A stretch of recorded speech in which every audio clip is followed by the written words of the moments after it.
అలానే విశేషరావు Ustaad Bhagat Singh pre release function అట్టహాసంగా జరిగింది.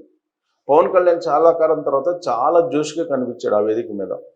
యూసఫ్ కూడా దగ్గర ఉన్నటువంటి పోలీస్ గ్రౌండ్స్లో ఈ ప్రీ రిలీజ్ ఫంక్షన్ని వాళ్ళు ఏర్పాటు చేశారు. ప్రీ రిలీజ్ ఫంక్షన్ చాలా బాగా జరిగింది. దాంట్లో స్పెషల్ అట్రాక్షన్గా శ్రీలీల, రాశిఖన్నా నిలిచారు. రాశిఖన్నా కూడా శ్రీలీల ఒక స్పెషల్ అట్రాక్షన్గా కనిపించారు. కారణం ఏంటంటే పవన్ కళ్యాణ్ సైతం శ్రీలీలని పొగడకుండా ఉండలేకపోయారు. ఆవిడ డ్యాన్స్ చేస్తే నా వైపు చూడరు, అసలు నేను చేయలేను అనేటువంటి వ్యాఖ్యలు చేసినప్పుడు ఆ స్టేడియం మొత్తం కూడా దద్దరిల్లిపోయింది.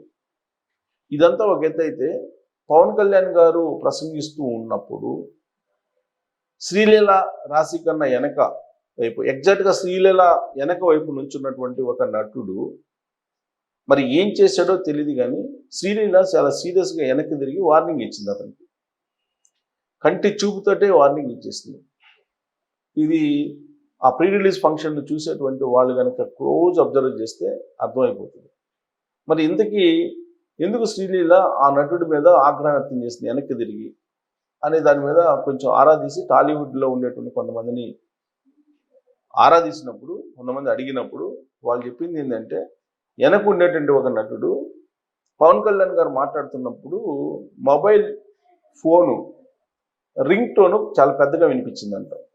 సైలెంట్గా పెట్టుకోకుండా ఉన్నాడంట. అందుకే శ్రీలీల వెనక్కి తిరిగి పవన్ కళ్యాణ్ గారి ప్రసంగం చాలా శ్రద్ధగా, ఆసక్తిగా వింటున్నప్పుడు ఈ ఫోన్ మోగుతుంటోటి అలా చూసి ఆ మాత్రం డిసిప్లిన్ తెలీదా అన్నట్టుగా ఒక లుక్ ఇచ్చిందంట.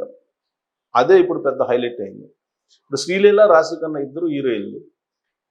ఇప్పుడు ఇంకొక హైలైట్ పాయింట్, ఇంకొక చర్చనీయాంశమైన పాయింట్ ఏంటంటే, ఈ సినిమాకి పాటలకు సంబంధించిన ట్యూన్స్ అందించినటువంటి డిఎస్పి కనిపించలేదు, దేవిశ్రీ ప్రసాద్. అలాగే బ్యాక్గ్రౌండ్ మ్యూజిక్ అందించినటువంటి తమన్, ఆయనే కనిపించలేదు.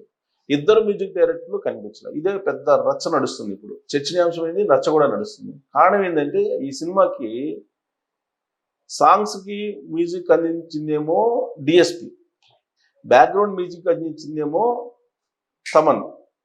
ఇద్దరు మనస్తాపానికి గురయ్యారనేది. ఎందుకంటే సాంగ్స్ కాదు, బ్యాక్గ్రౌండ్ మ్యూజిక్ కూడా నాకు తీసుకోవాలి కదా అని చెప్పి డిఎస్పి భావించాడంట.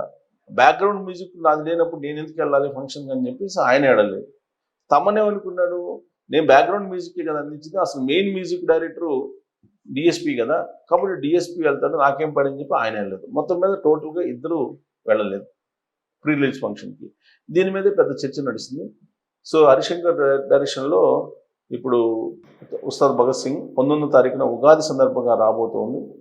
దానికి సంబంధించి ప్రీ రిలీజ్ ఫంక్షన్ క్లిక్ అయింది, హిట్ అయింది కూడా. ఆంధ్రప్రదేశ్ ప్రభుత్వం నుంచి బెనిఫిట్ షోస్కి వచ్చింది పర్మిషన్, తెలంగాణ ప్రభుత్వం నుంచి రావాల్సి ఉంది, అది కూడా వచ్చే అవకాశం ఉంది. అందుకే ఫుల్ జోష్లో పవన్ కళ్యాణ్ గారు ఉన్నారు. శ్రీలీల మరింత ఫుల్ జోష్లో కూడా ఉన్నారు. కాకపోతే ప్రీ రిలీజ్ ఫంక్షన్లో హైలైట్ పాయింట్స్ మ్యూజిక్ డైరెక్టర్స్ హాజరు కాకపోవడం, శ్రీలీల వెనక ఉండేటువంటి నటుడికి వార్నింగ్ ఇవ్వటం.